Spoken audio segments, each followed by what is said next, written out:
The corrugated track traversed a varied landscape, gibber and floodplains edged by red sand dunes, all with geological names, all interesting in their own way.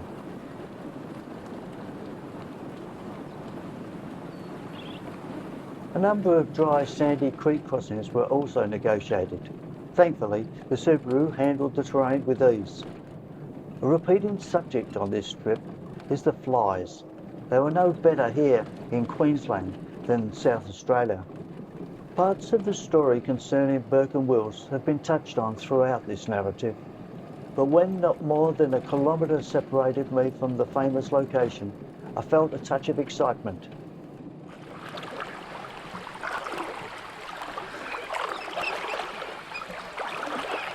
Well, this is the Cooper Creek. On the other side, about 2 kilometres down, is a dig tree. Can't get a car across here, so they tell me, but you can walk it. That's exactly what I'm doing now. The crossing places at Ewington and Napa are the only convenient ones for hundreds of kilometres. Between those sections, the Cooper flows between rocky hills for 65 kilometres. Along the way, it gathers itself into a single deep channel.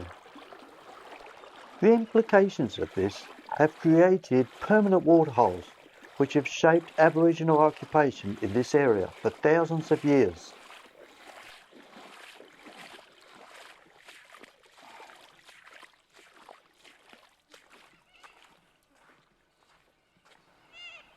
Well, there was no problems.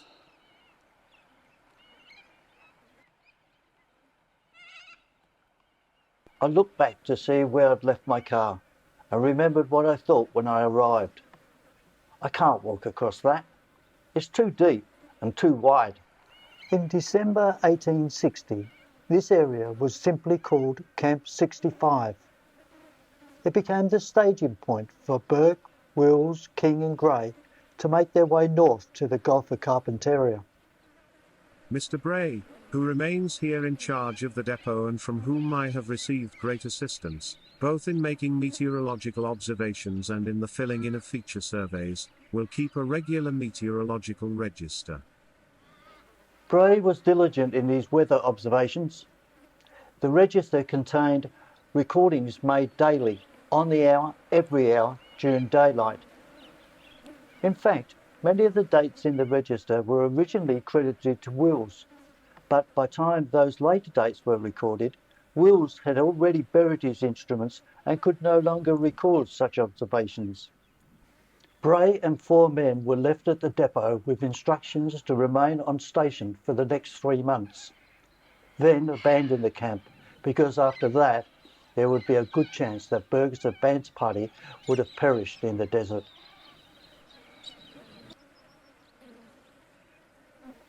It has also been reported that Wills secretly asked Bray to stay an extra month, just in case the 4 men were delayed.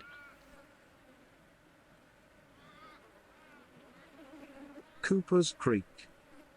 The horse having been shod and our reports finished, the party consisting of Mr. Burke, myself, King and Charlie, having with us 6 camels, 1 horse and 3 months' provisions.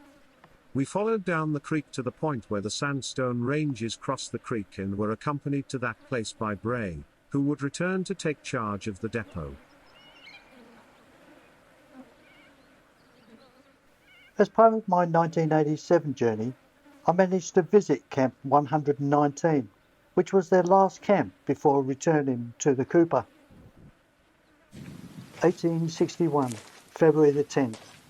At Camp 119, Wills wrote in his field book, "Finding the ground in such a state from the heavy falls of rain that the camels could scarcely get along, it was decided to leave them at Camp 119 and for Mr. Burke and I to proceed towards the sea on foot." This campsite is 36 kilometres from the Gulf of Carpentaria.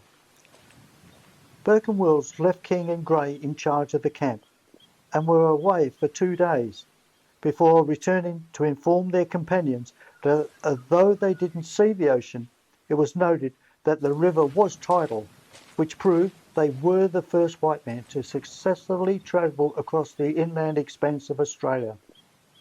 Due to exhaustion, their return journey was extremely difficult.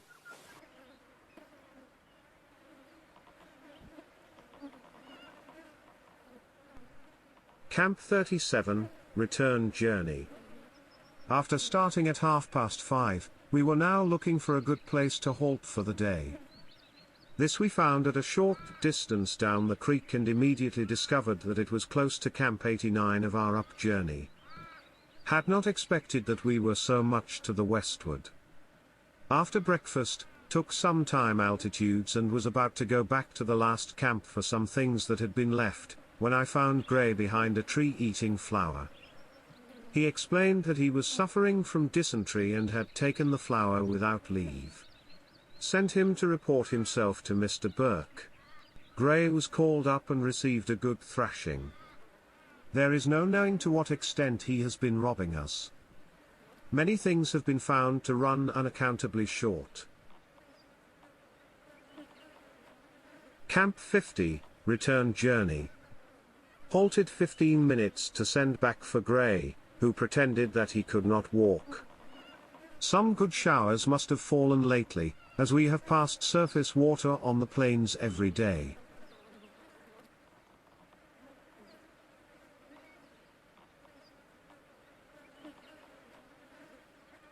Camp 59, Return Journey. This morning, about sunrise, Gray died.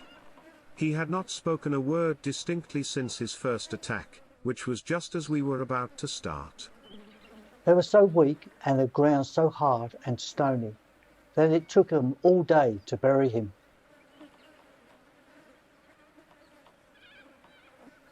Bray and the 3 men with him waited just over a month longer than what Wills had requested, yet still there was no sign of Burke's advance party.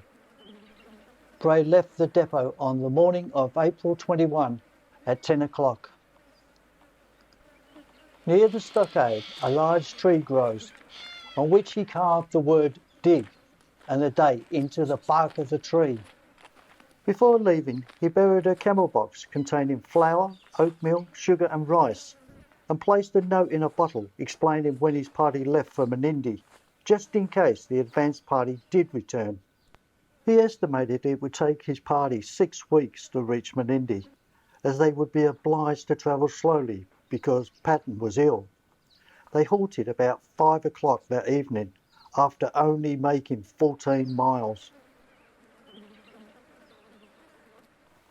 Meanwhile, Burke's advance party tracked south down Ayers Creek to the Cooper. They travelled along the north bank of the creek, but now, after a forced march of 30 miles, they were all weak, but excited by the expectations of joining the others at the camp. The evening before, Burke was so confident that they would soon have plenty to eat, he let the men eat as much dried meat as they wanted.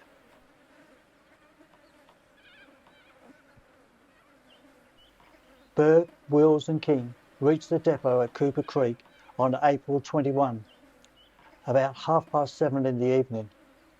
All the provisions they had left consisted of 1.5 pounds of dried meat. The ashes in the campfire were still warm, but Bray and his men were gone. After looking around for any mark that had been left, they found the tree with Dig April 21 cut into the bark. Well, getting to the dig tree has really made my trip. This is the highlight of my trip, actually finding a tree. A tree with a lot of history. Wills dug and found the food. Burke took the note out of the bottle and realised Bray had left for the Darling that very morning.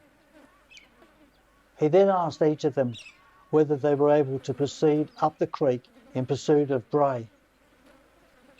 Both Wills and King said they were not able to.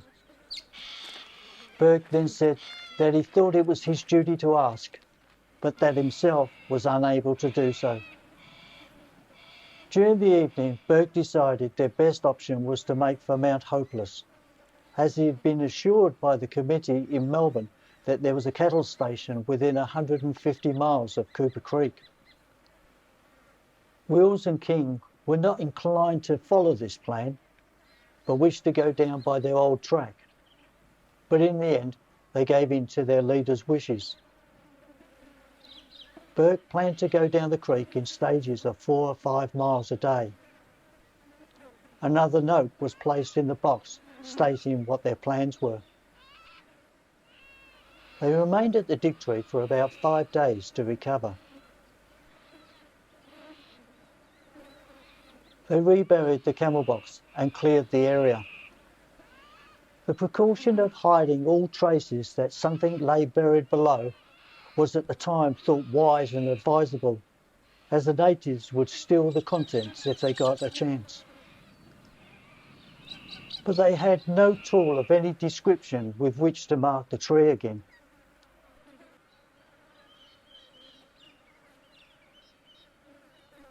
I'm sure the fact was not lost on the 3 men that the delay of burying Gray robbed the men of their chances of reaching the depot before Bray and his party left. In the meantime, Wright and Bray decided to head back to the depot on the Cooper, just in case Burke's advance party had returned. On arriving at the dig tree on May the 3rd, they found everything exactly as Bray had left it. There was no sign of anyone having been near the place, and the ground near the tree appeared undisturbed. The camel box had in fact been opened, on the first occasion to remove the much-needed rations, and later to receive books and papers planted there by Wills on the eve of their departure for Mount Hopeless. So, once again, the advance party were left to their own devices. Wright and Bray returned to their own camp, satisfied that there was nothing more to be done. Now, the most important task at hand was to get the sick back to Menindee. Unfortunately, as the men tracked south, 2 more lives were lost on the way. On my way back to the crossing place, I heard a voice calling out my name from the other side of the Cooper. I must admit it was quite a surprise to be recognised by someone all the way out here in the corner of southwest Queensland. It was Dean and Abe, 2 guys I had met earlier on my trip while in New South Wales. It was getting towards sunset, and the wind had picked up, turning the sky red with dust. Thousands of corellas flew past. They were heading for a stand of trees about half a kilometre downriver, and were kicking up one hell of a racket, all jostling for the best branch to roost on for the night. 28th of June 1861. That was the date that this tree was the last resting place for Burke. It was an expedition that had tragic consequences